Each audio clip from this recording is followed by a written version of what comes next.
One thing growing in acceptance now, using psychedelics to treat and even cure depression. New studies are showing it's possible. Now, the Seattle City Council just passed a resolution last month offering unanimous support for decriminalizing for personal use, growing, and even gifting of things like magic mushrooms. Yeah, and now people are sharing their experiences with taking and even regularly microdosing mushrooms. KIRO 7's Dee Dee Sun spoke with people who say psychedelics have changed their lives. 32-year-old Dana Phillips is mom to 2 girls. She also microdoses psychedelic mushrooms regularly. We powderize our mushroom and then we just put it in a little capsule. If I wake up feeling kind of stressed out and anxious that day, I'll just take a little microdose. So a lot of people would be surprised to hear a mom is microdosing on mushrooms. Yes, yeah, oh definitely. And that's part of the reason why I haven't really shared my story either. The 60s counterculture movement gave psychedelics a bad rap. Mushrooms and LSD were labeled as dangerous party drugs that could melt your mind. Now all of that is changing. Dana takes mushrooms therapeutically. She's been struggling with depression for the past decade. It is your darkness. And after the birth of her first child, Beverly, her depression worsened. So I actually got to a point where I was having really, really hard thoughts about not really wanting to exist. She says while therapy helped, it just never really went away. Eventually, she and her husband started researching psychedelics as an option for treating depression.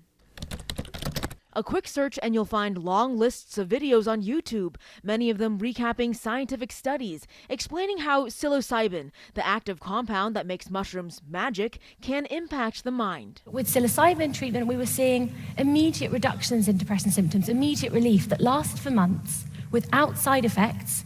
Then on this past Mother's Day, Dana's husband surprised her with magic mushrooms. And I was like really nervous. So I was like, okay. They blitzed the mushrooms, not a microdose, but what's called a mega or hero dose, into a smoothie, drank it, and waited. What were the first effects that you started noticing? You know when you get really big butterflies and nerves or whatever, like you kind of get that all over your body and stuff.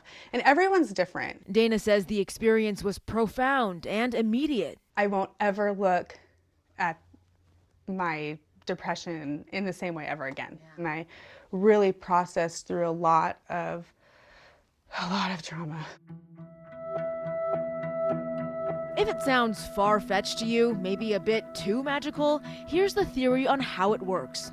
Scientists believe conditions like depression and anxiety, even things like PTSD and addiction, can create certain neurological paths in your brain. The thought patterns can become ingrained and hard to break. One idea is that psychedelics can break those patterns and allow neural networks to connect in ways people cannot achieve by themselves. I remember telling my husband, I was like, oh my gosh, like, I just feel so alive. And he's like, you're back. Like, thank you for coming back to me. Dana's experience treating her depression is considered illegal. But now in Seattle, City Council has unanimously passed a resolution supporting decriminalization. The motion carries. The resolution is adopted. We were extremely excited. Ben Circum volunteers with Decrim Nature Seattle. It's a grassroots group that's been fighting to get psychedelics decriminalized for years.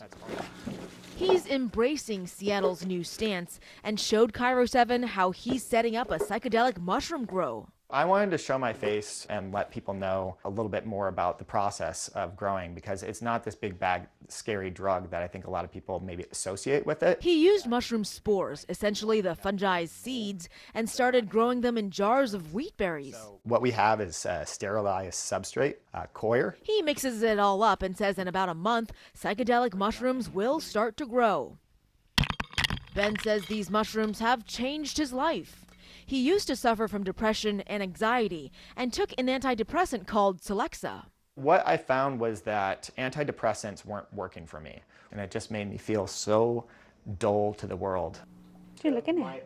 But similar to Dana's experience, a mushroom trip changed his perspective. Now, in clinical trials, the guided psychedelic experiences did not work for everybody. But in all the studies conducted by major universities, most patients showed lasting improvement, even 4 years later, one NYU study found. Dana says that's why she wanted to share her story. I really want people to see how much this helps. And like, it makes me emotional because I know there's so many other people in this space of feeling like they're stuck. It's just time. It's time to shed the light. Some people are worried magic mushrooms will lead to increased DUIs like we saw with marijuana. But when I tried to find experts who are against decriminalizing this psychedelic, I could not find strong opposition. In Seattle, Dee Sun, KIRO 7 News.